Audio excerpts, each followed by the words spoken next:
Well, welcome back to the programme. Disabled People's Rights campaigner Anne-Marie Flanagan has called for a comprehensive review of the wheelchair accessible taxi services nationwide. She's calling on the NTA to address persistent gaps in accessible transport availability following the quick closure and acceptance of applications from taxi drivers nationwide in recent days. And she joins us this morning. Anne-Marie, good morning. Thank you for joining us. First of all, can I ask you, what percentage of the fleet are designated wheelchair accessible? Good morning, Alan and listeners. Thank you for having me. There's approximately 23% of the overall have wheelchair accessible adaptions. And on the basis of your expertise, because you have expertise in this area, what should it be at? I suppose for me, it's around looking at the availability of those vehicles and the prioritization of people who need accessible vehicles. So that's the first thing, Alan. One would hope in 2025 that the majority, a minimum of 50% of replacements would be replaced with accessible vehicles. Okay, can we deal with that first point in relation to them being available? Why aren't they available at the times and at the appointed dates that they're required? Well, that is a good question, and that is why, so many disabled people and myself are calling for a full review. We saw there that there were over 2,000 applications within 20 minutes from taxi drivers and companies for the grant to enable taxi drivers to buy wheelchair accessible vehicles, which is brilliant. And there are, as we know, reduced license fees as well for accessible vehicles. But the problem is when disabled people, whether in urban areas trying to call on the side of the road at night, if out, or trying to plan to leave home, or in rural areas here, which is often a very planned exercise. Someone would know a week in advance they're going to a wedding or whatever the situation is, or have an appointment or an interview for a job, and are just not able to.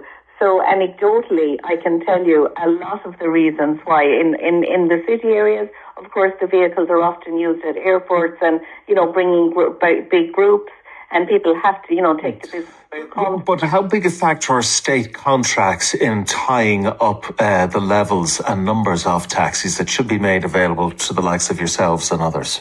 Yeah, well, that is the anecdotal feedback that's coming back from taxi drivers. I have a contract now to go to hospitals or a school. I don't work anymore outside of those hours. So what we need to do is for the NTA to get a handle on the uses of accessible taxis. And I only say that because the state has, at the request of the representative bodies, intervened a number of years ago to provide grants to enable, the higher costs, of that. So if there is state funding provided to make taxis accessible, the very minimum is that they would be prioritized for disabled people. And we need an understanding of what the unmet need is. We need an understanding of how these vehicles are used. And we certainly need an understanding if these vehicles are being tied up with state contracts.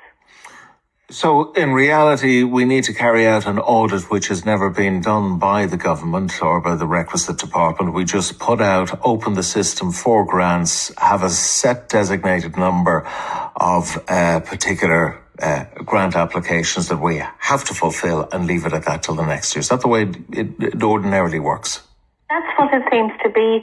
The applications open twice a year. And, you can see, we see by the data that, there was a very quick turnaround and probably an over-subscription of the applications. And listen, the industry, of course, has its issues and it's about working together. But what is missing is, disabled people, the users, seen as that. It doesn't matter what the issue is. There's something around that my euro doesn't have the same value as a non-disabled person. To me, that's a part of the issue. So we really need to try and get a handle on what is so that we can, because it's in the programme for government actually, to increase that funding. And if there is a need, which we all know there's a need for more taxis, we have to have commitment from taxi regulation representative bodies that disabled people are as important as anybody else, and we need to get on with our lives. And if I'm paying for a taxi rate, the other thing is they get, when I arrive with my wheelchair, I'm a wheelchair user, Alan, and I arrive, the clock goes on and the time to assist me in and out is also quantified within that price. So listen, we all, and I have to pay extra cost because I'm a disabled person. There's huge issues around that, but that's another discussion that needs to be part of that overall assessment. So I need to ask you then, from your own anecdotal evidence, how much of an impediment is this lack of availability of wheelchair accessible taxis having on you being able to live the sort of life that you want to? It's a crisis, Alan, I have to say. Now, I am a driver. I live in rural Ireland. I cannot book a taxi to get out of my home to, if I want to, not everyone wants to drive. We want to have a drink every now and then, and the options are simply not there. And I can't imagine what it's like for people who have no alternative but to book accessible transport. There's huge other issues. There's accessible vehicles across the country, maybe with disability service providers. I know the previous Minister for Disability was to look at all the accessible transport in the country and try and have a coordinated approach to this. We have, I was the manager of Fantastic in Dublin. We know Cork CIL has tried to put on accessible transport. I was involved in the development of it in Clare and in other areas. So organisations, user-led, disabled people's organisations have been putting together a fantastic approach, in more urban areas, trying to get the affordable door-to-door approach, and it still isn't fully supported and funded. So we have to get it. I mean, there's a couple of things. First of all, it's part of our climate action that we get people out of cars and into public transport, but also there's an equity. Disabled people need to be seen as equal in finding solutions to this. Unfortunately, we've run out of time there, Anne-Marie Flanagan. Thank you for joining us this morning.